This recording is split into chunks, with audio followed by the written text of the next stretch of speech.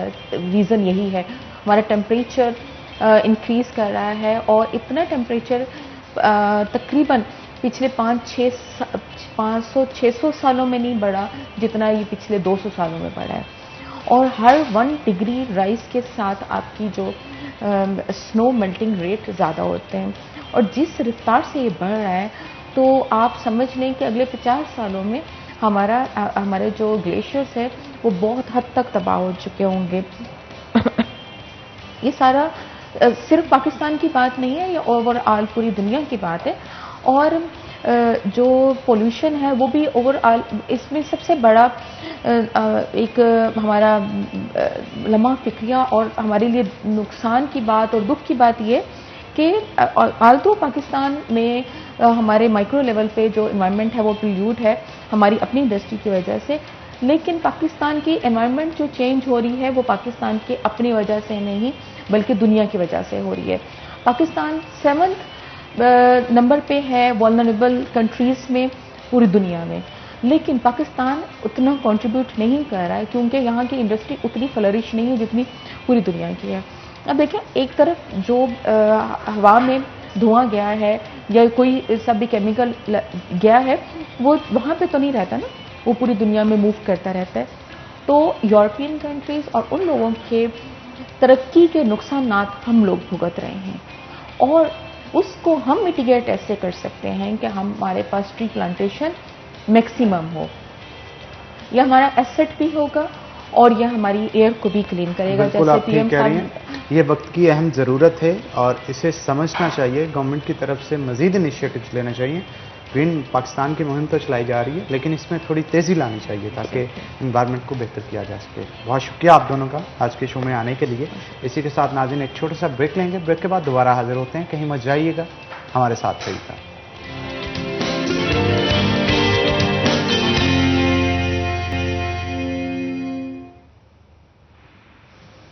Welcome back ناظرین, break کے بعد خوش آمدید. ہمارا فیوریٹ سیگمنٹ کچن سٹارٹ ہو چکا ہے اور آج ہمارے ساتھ شیف کنزا موجود ہیں. جانتے ہیں ان سے کہ کون سی ریسیپی ہے جو کہ آج کچن کے اندر بنا لیا. السلام علیکم شیف. وعلیکم السلام سر, کیسے ہیں؟ میں بالکل ٹھیک ٹھاک جناب, آپ سنائیں. ٹھیک ٹھاک ہیں, فٹ فاٹ ہیں, اور آج کیا بنا رہے ہیں؟ آج ہم لوگ تھوڑا فاسٹ فوڈ میں جائیں گے, تو میں برگر بنا رہی ہوں. آج باربیکیو برگر بناؤں گی, بیف برگر بناؤں گی, اور اس کے ساتھ فرائز ہیں اور ساتھ میں باربیکیو ساس ہوگی. تو وہ آپ کے سامنے آج ہم لوگ بنائیں گے. اور ہم لوگ آج جو بنز یوز کر رہے ہیں وہ ہمارے جو بیکری کے ہوم بیکری کے فریشلی بیک بنز ہیں وہ میں لے کے آئی ہوں آج, اور ہم لوگ آج اس کو برگرز میں ہیں وہ یوز کریں گے. اچھا, بیف برگرز آپ بنائے جائیں گے تو بیف برگر کی ریسیپی بتائیے گا. اور یہاں پہ میٹ لافس بھی میں دیکھ رہا ہوں جو کہ فروزن ہے. اس سے پہلے مجھے یہ بتائیے گا, فرائز بھی امپورٹنٹ پارٹ ہوتی ہیں, ان کو فریز کیسے کیا جاتا ہے, مطلب اور کتنی دیر کے لیے فریز کیا جا سکتا ہے؟ اچھا, سب سے پہلے چھوٹی چھوٹی ٹرکس ہوتی ہیں کیونکہ پوٹیٹو جو ہے جب ہم لوگ اس کو کٹ کرتے ہیں تو وہ کالا ہونا شروع ہو جاتا ہے. تو سب سے پہلی اور فرسٹ اسٹیپ یہ ہوگی, جب آپ اس کو کٹ کریں گے تو آپ نے اپنے پاس ایک ٹھنڈے پانی کا بول رکھنا ہے. آپ اس کو کٹ کریں گے, آپ نے فوراً اس کو ٹھنڈے پانی میں ڈال دینا ہے. اور اگر آپ نے فوراً اس کو فرائی کرنا ہے تو وہ ٹھنڈے پانی سے نکال کے آپ کی جو بھی میرینیشن ہے وہ لگا کے آپ نے اس کو فرائی کر دینا ہے. دوسری بات کہ جو بچوں کے لیے مدرز جو ہیں وہ جن کے پاس ٹائم نہیں ہوتا ہے, جاب ورکنگ وومنز ہوتی ہیں جو وہ نہیں کر پاتی, تو وہ اس کو فروزن بھی کر سکتی ہیں. آپ نے اس کو پہلے کٹ کرنا ہے, اس کو بوائل کرنا ہے, بوائل نہیں کرنا, سمر واٹر میں آپ نے اس کو تقریباً 30 سیکنڈز کے لیے آپ نے اس کو چھوڑ دینا ہے. دین آپ اس کو نکال کے اس کو تھوڑا ٹھنڈا کرنا ہے. دین آپ نے اس کو